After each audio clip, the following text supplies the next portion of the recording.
بسم اللہ الرحمن الرحیم نحمدہ ونصلی علی رسولہ الکریم اما بعد۔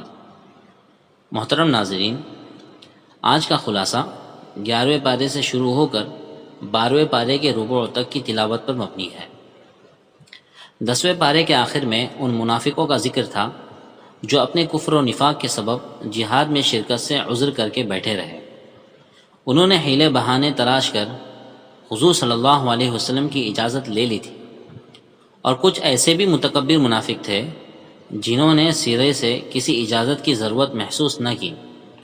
چنانچہ یعتذرون الیکم سے ان منافقین کا بیان ہے جنہوں نے حضور صلی اللہ علیہ وسلم کی جہاد سے واپسی پر آپ صلی اللہ علیہ وسلم کی خدمت میں حاضری دی اور عدم شرکت جہاد کے جھوٹے عذر تراشے۔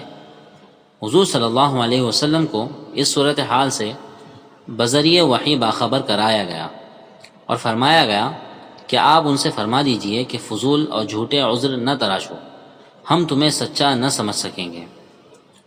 اللہ تعالیٰ آگے ارشاد فرماتے ہیں کہ بعض لوگ ایسے ہیں کہ زکوٰۃ کو اپنے اوپر بوجھ سمجھتے ہیں اور حضور صلی اللہ علیہ وسلم کے حق میں زمانے کی گردشوں کا انتظار کر رہے ہیں کہ موقع ملتے ہی منحرف ہو جائیں گے۔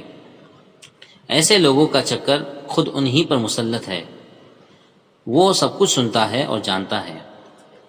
منافقین کے ذکر کے بعد مومنین کا بیان ہے کہ وہ مہاجر اور انصار جنہوں نے سب سے پہلے دعوت اسلام قبول کی اور وہ نیک لوگ جو ان کے پیچھے آئے، اللہ ان سب سے راضی ہوا اور ان کے لیے جنت کی بشارت ہے۔ اس کے بعد مسجد ضرار کا ذکر ہے جسے منافقین نے مسلمانوں میں نفاق پیدا کرنے کے لیے تعمیر کیا تھا۔ اللہ نے اس کی مذمت فرمائی اور وہ مسمار کر دی گئی۔ اس کے بعد وہ 3 صحابہ کا ذکر ہے جنہوں نے جہاد میں شرکت نہیں کی تھی، ان کا مقاطعہ یعنی بائیکاٹ کیا گیا تھا۔ 50 دن کے بعد اللہ نے ان کی توبہ قبول فرما کر معاف کر دیا۔ اس کے بعد سورہ یونس کا آغاز ہوتا ہے۔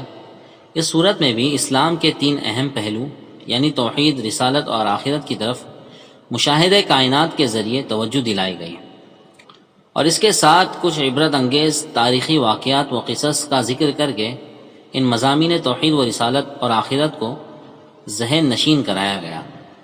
چنانچہ فرمان باری ہے کہ قرآن حکمت اور دانش کی کتاب ہے۔ یہ کوئی عجیب بات نہیں ہے کہ ہم نے تم ہی میں سے ایک آدمی کو تمہاری ہدایت کے لیے پیغمبر بنا کر تمہارے درمیان بھیجا، جو ان کی ہدایت قبول کرے گا فلاح پائے گا۔ منکرین کے حق میں کوئی شفاعت کام نہیں دیں گی۔ اس کے بعد اللہ نے دوزخ کے عذاب سے ڈرایا ہے اور جنت کی نعمتوں کی خوشخبری دی ہے۔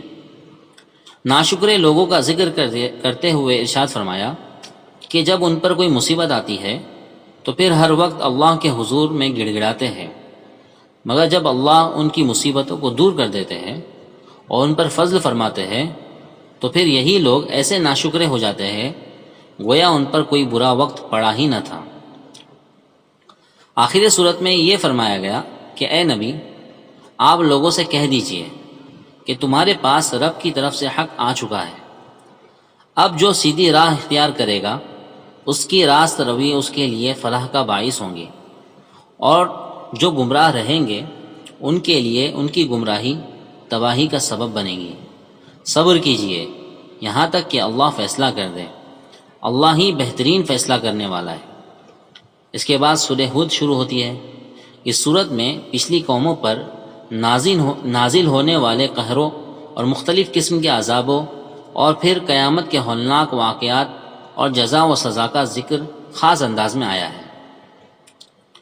پھر آگے چل کر وَمَا مِن دَابَّةٍ فِي الْأَرْضِ إِلَّا عَلَى اللَّهِ رِزْقُهَا سے فرمایا گیا کہ زمین پر چلنے والا کوئی جاندار ایسا نہیں ہے جس کا رزق اللہ کے ذمے نہ ہو۔ پھر کائنات کو پیدا کرنے کی حقیقت بیان کی گئی۔